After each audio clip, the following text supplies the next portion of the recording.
Hi friends, मैं हूँ लक्ष्मी और आज आपको शेयर करूंगी स्टोरी अकबर और बिरबल की। मुझे बचपन में कहानी सुनना और पढ़ना बहुत पसंद था और उनमें से ये एक कहानी है। दरबार में एक बार अकबर और बिरबल बैठे हुए थे तो अकबर ने बिरबल से सवाल पूछा, बिरबल अविद्या क्या होती है? तो बिरबल ने तुरंत कहा, महाराज मुझे 4 दिन की छुट्टी चाहिए। अकबर ने कहा, अरे मैं तुमसे कुछ सवाल पूछ रहा हूँ और तुम छुट्टी मांग रहे हो। बिरबल ने कहा, महाराज आप बहुत सवाल पूछते हैं और मेरा दिमाग अभी परेशान हो गया है और मुझे आराम की सख्त जरूरत है।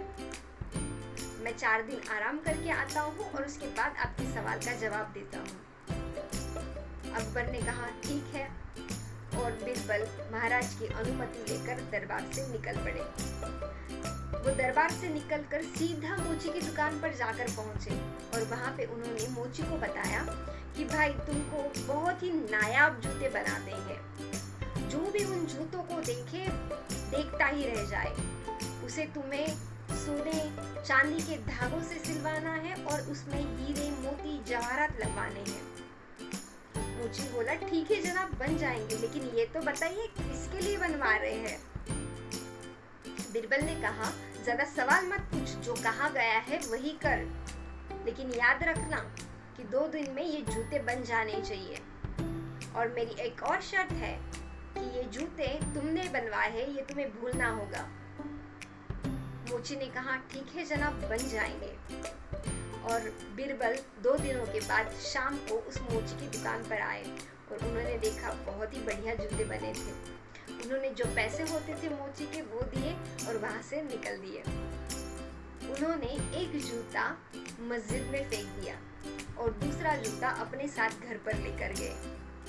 इधर मौलवी साहब जब मस्जिद में आए सुबह, उन्होंने देखा बहुत ही सुंदर नायाब सी जूती मस्जिद में पड़ी है। उन्होंने सोचा कि ये जूती आम आदमी की हो ही नहीं सकती है। जरूर यहाँ अल्लाह आए होंगे और रात को नमाज पढ़े होंगे और जल्दी में ये जूती यहीं पर भूल गए होंगे। उन्होंने उस जूती को चूमा और आंखों से लगा लिया। मौलवी साहब जो भी नमाज पढ़ने के लिए आ रहे थे उनको यही बता रहे थे कि ये जूती आम आदमी की हो ही नहीं सकती।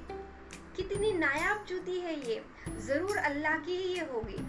और जो भी सुनते थे वो उसमें हाँ मिलाते थे और वो भी सारे लोग उस जूती को चूमते थे और आंखों में लगा लेते थे। ये जंगल में जैसे आग फैलती है ना, उसी तरह ये बात पूरी शहर में फैल गई और ये अकबर के कानों तक भी पहुंची। अकबर ने आदेश दिया कि वो जूती उनके सामने पेश की जाए और उसके बाद वो जूती उनके सामने लाई गई। वो भी उस जूती को देख के हैरान रह गए कि कितनी नायाब जूती। उसकी सुंदरता में वो 2 क्षण खो गए और फिर उन्होंने भी वैसे ही सोचा जैसे उन्हें बताया गया था कि ये जूती सच में आम आदमी की हो ही नहीं सकती है, ये जरूर अल्लाह की ही होगी। उन्होंने हिदायत दी कि इस जूती को एक अच्छी जगह पे रखा जाए और इसको पूजा जाए। कुछ देर बाद वहां पर बिरबल आए, लेकिन उनका चेहरा बहुत ही उतरा हुआ था, बहुत नाराज दिखाई दे रहे थे वो। अकबर ने बिरबल से पूछा, अरे तुम तो छुट्टी लेकर गए थे और तुम आराम करने के लिए गए थे और तुम तो दुखी होकर लौटे हो।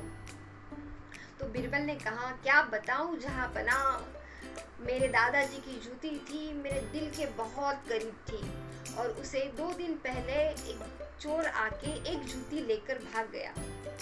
मैंने उसे कभी बेचा भी नहीं था। अकबर ने कहा, क्या कहते हो, एक ही जूती लेकर भाग गया? क्या दूसरी जूती तुम्हारे पास है? बिरबल ने कहा, हाँ हाँ जनाब, मेरे पास है। और उन्होंने तुरंत जूती लेकर अकबर को दिखाई। अकबर तो वो जूती देखकर चौंक गए। उन्होंने जो जूती पूजा के लिए रखवाई थी वो जूती मंगवाई और दोनों साथ में रखी तो वो जोड़ा बन गया। धीरे से बिरबल ने कहा, महाराज यही अविद्या है, आपको कुछ पता नहीं था। जिन्होंने आपको बात बताई उनको कुछ पता नहीं था। जिसे ये जूती मिली उसने कुछ तो कहानी बताई और उनके बात के ऊपर आप लोगों ने यकीन किया, उसे सच मान लिया। दोस्तों, ज़िंदगी के हर मकाम पे हमारे साथ भी ऐसे ही होता है।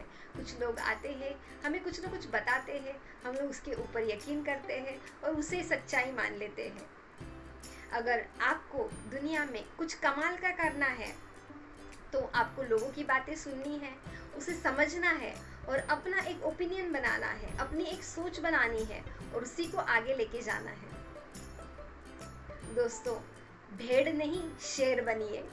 आशा करती हूँ आपको आज की स्टोरी पसंद आई होगी। मिलते हैं नेक्स्ट वीडियो में नए टॉपिक के साथ, तब तक हंसते रहिए, खिलखिलाते रहिए। Thank you so much for watching this.